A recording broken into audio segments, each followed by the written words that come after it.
All right, so today I have a look at the Adizero. This is the Prime X from Adidas, and this thing is absolutely insane. Here is a look at the box. Pretty cool looking box, actually. Little square right here to put your finger in there and pull the box out, and check this crazy pair out. So this is the shoe. Now, I know some of you guys are gonna be like, bruh, this is not for you, Hess. This is not for you. Are you a world-class elite athlete, Mr. Hess? I'm gonna say no.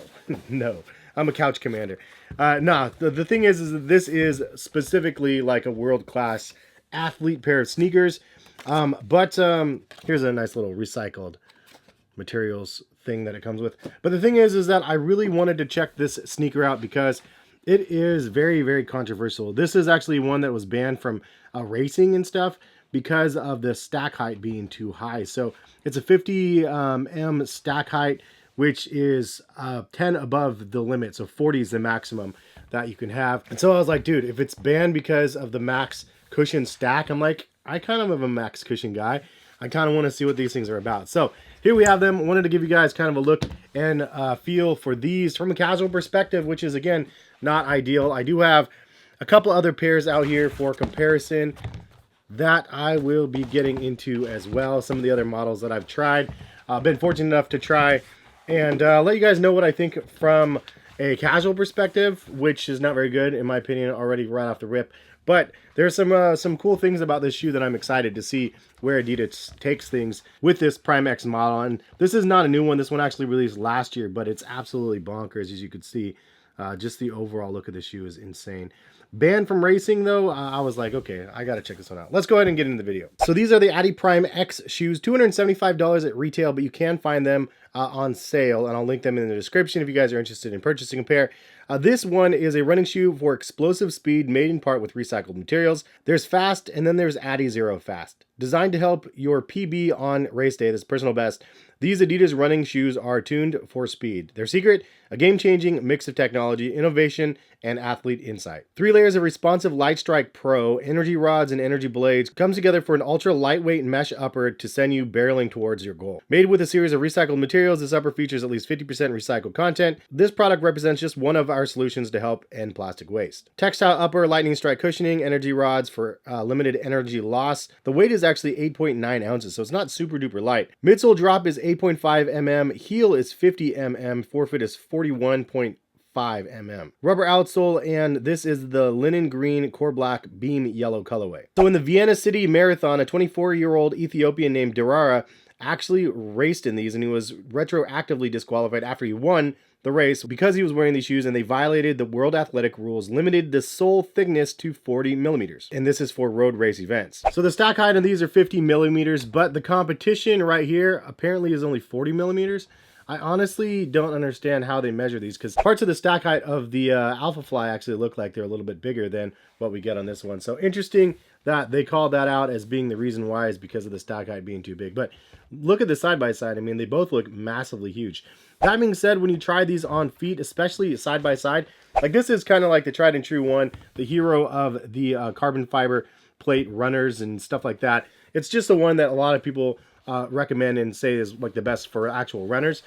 This one though is like next level to even this. Like it's insanely good. It's really, really soft, squishy. It feels like something from the future because it's so incredibly crazy where the heel toe transition comes in and just the spring off of the toe. And I'm not running a marathon. I'm walking from my kitchen to my living room, just trying to see what the strides are like with this thing. And it was incredible how much rocking motion is actually in this shoe. So I wanted to go ahead and give you guys kind of my thoughts from a casual. Now, one reason why this is a no-go, and it's the same more or less for any of these other runners out here, is just the width of the shoe. Look at the width of the heel right here.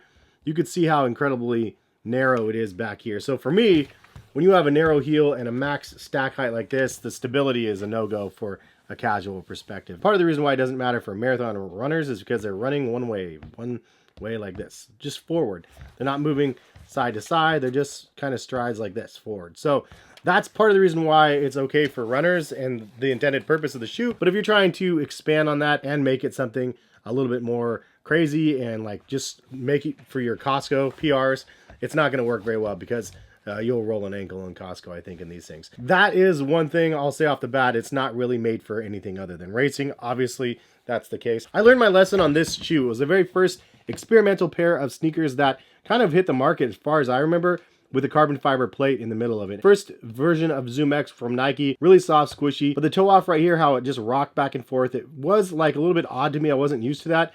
And it was the one that where I was like, okay, this is the next caliber of running shoe, not something that really crosses over very well to lifestyle. So anytime you have a carbon fiber plate runner, it's not always the easiest to wear from a casual perspective. Now there's other ones on the market that they have some sort of plate in, and you can tell because you can't bend the shoe backwards if it has something in it. This is the Boston 10. Really nice looking shoe, and actually one that you can wear casually. It has a plate in it, but it's not so intense, the heel toe transition, that it feels awkward when you're walking around in the shoe. But it is a little bit narrow as well as some of the other ones that I've already mentioned. So anyway, which way, Boston 10, 4%. Then we have the Adizero Adios Pro 2. Now there's a Pro 3 version out now. I had the 2s from when these came out, and again, not a very good casual shoe, very narrow on the back end of it. So it's like, why do I keep trying them out? Well, I like the idea of having something that is made for one thing and then trying to repurpose it and see if it's something you casual. And unfortunately, this is not one that you can, but it does give me some insight of where technology is from a running pair of sneakers and how it could maybe transcend long-term over to the casual. And I think this is one of those models that if they actually did a Lightstrike Pro and instead of making it this high, making it wider, like it could be an incredible pair of sneakers from my perspective for the casual. And something that Nike did that I really think is awesome is the Invincible Run. That one is very, very good from a casual perspective, and it's a running shoe.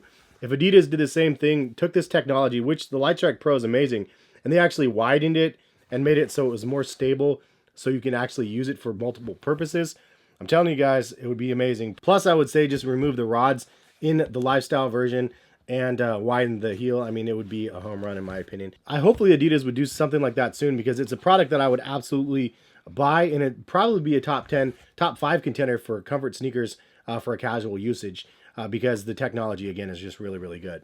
The sizing of the shoe, I would say, is true to size. Again, as I said, it's a little bit narrow, but true to size fit me. The comfort of the shoe is pretty good. I would say maybe an 8 out of 10. The midsole squish technology, though, is a 9 out of 10. It's absolutely insane, especially with that 50 mm stack. It's absolutely ridiculous. Like, it's the craziest thing I've ever tried on, and I've tried on a lot of different sneakers.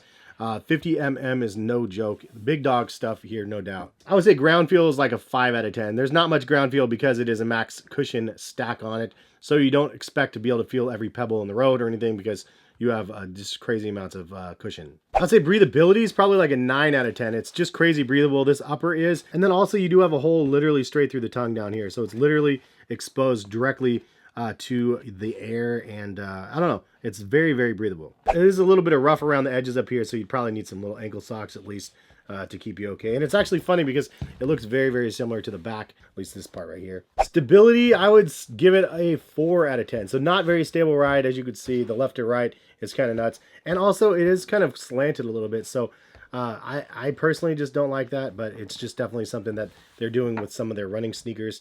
They have it a little bit of a slant right there, but definitely not a very stable shoe, especially if you're using it for the unintended purpose of walking around casually. I would say traction, probably a 7 out of 10. It's actually a pretty sticky rubber, not bad at all, but I'm sure that this stuff wears down pretty severe on the back because there's just 2 little strips on each side, and then you're directly on the Lightstrike Pro, which I don't know over time if it's very durable. If you guys know, leave a comment in the comment section. Let me know what you guys think about the durability of the Lightstrike Pro. Is it something that can withstand some miles or not? I'm curious to see what you guys have for input, because I think it's really soft and squishy. I just don't know about the longevity. Which brings me to a durability rating of probably like a 6 or a 7. Probably not the most durable thing out there, but 100% not sure. So if you guys have any other input, feel free to let us know. I think the aesthetics of the shoe, even though it's a crazy, ridiculous stack height, I'd give it like an 8.5 out of 10. It really is kind of a very futuristic, crazy looking running sneaker. You put these on and walk around them, and people are going to be like, what are those things? Those are nuts. I love like the geometric shapes of the midsole too, and the fact that there's 3 different layers of Lightstrike I think is awesome. But also the really vibrant color helps a lot too. It just looks really cool. So 3 things that I like about the shoe. The cushioning is absolutely ridiculous. Really just amazing, and very, very excited to see them create hopefully a more wide body version of a pair of sneakers with Lightstrike Pro. It has a futuristic appearance and loaded in technology, as you guys already know. The way that it curves together and stuff, like right down here, just reminds me of like an exotic car. I do like the fused upper on this thing as well. There's a bunch of different like layers and stuff to it, even though it's a fused piece. A bunch of underlays and stuff make it look kind of cool. A couple things I would change. Well, one, I would like it to be a little bit wider, especially in the heel. The forefoot is actually pretty wide, but the heel section is just extremely narrow. And then, as I mentioned, maybe instead of making a 50 stack that's illegal, make a 40 stack, take that 10% and make it wider, and also remove the rods and just make it kind of a casual version. You don't have to take this version and make it the casual one, but just create a new model with those things, those specs. I'd be super excited about that. So my final thoughts on the sneaker, it's a really dope shoe. It is not for casual, but it's a really fun pair of sneakers, and it gives me an eye into what Adidas is capable of doing. With the rise of Lightstrike Pro and all these other foam technologies out there, Adidas Ultra Boost was at the forefront of the comfort revolution, and now they have Lightstrike Pro, and I think that they should run with this. It really is that good, and I feel like they need to do like an Ultra Boost version with Lightstrike. I mean, come on, that would be amazing. I would totally be on board with that. Just give you guys a little bit of a side-by-side again. Look at the stack height differences. It's just crazy different between the Adios and then this Prime X here. And then we have max stack to max stack here. Again, really crazy stack heights. Side by sides is nuts. Like, it looks very, very similar. The Boston, I mean, even this Boston model is dope. We'll check this guy out. And then the one that started it all right here for the carbon fiber plates and stuff, this guy. Like, look at the stack height difference. They really were like, oh yeah, we can do something a little bit bigger than that, a little bit bigger and better. There we go. I didn't get the third version of these, however, it looks like it's a pretty incredible shoe. It seems like a lot of people are really in love with it, so it could be worth getting if you're looking for a plated runner. But this thing is just such a beastie beast. Anyway, have a good one. Hopefully you guys enjoyed the video. And if you guys are new to the channel, hit that subscribe button. If you guys are trying to buy a pair of these, check the link in the description. It'll take you over to Adidas page, and you can go check these out for yourself. Hopefully you'll see you back. Peace.